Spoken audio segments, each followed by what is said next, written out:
Škoda Auto presents the premium version of its all-electric Enyaq SUV.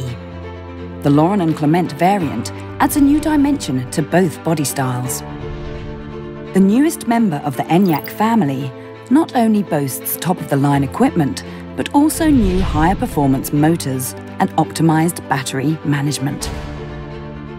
To complement the technical improvements and design elements unique to the highest trim level, the Laurin and Klement version is the first in the Enyaq family to introduce a completely new user interface, which offers simpler and more intuitive control.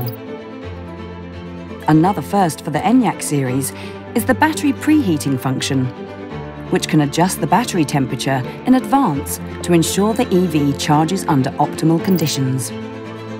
The Laurin and Klement version includes several specific chrome details and body parts painted in the exclusive platinum grey colour. The Enyaq Laurin and Klement is equipped with full LED matrix headlights at the front and top LED lights at the rear as standard. The crystal face remains the dominant feature. The virtual cockpit and head-up display have also been enhanced with new colours and layouts. The spacious, comfortable interior features leather seats with ventilation and a massage function in both interior design versions. The new Enyaq Laurin and Klement is the highlight of Škoda's popular all-electric SUV range, featuring exceptional equipment, design and cutting-edge technology.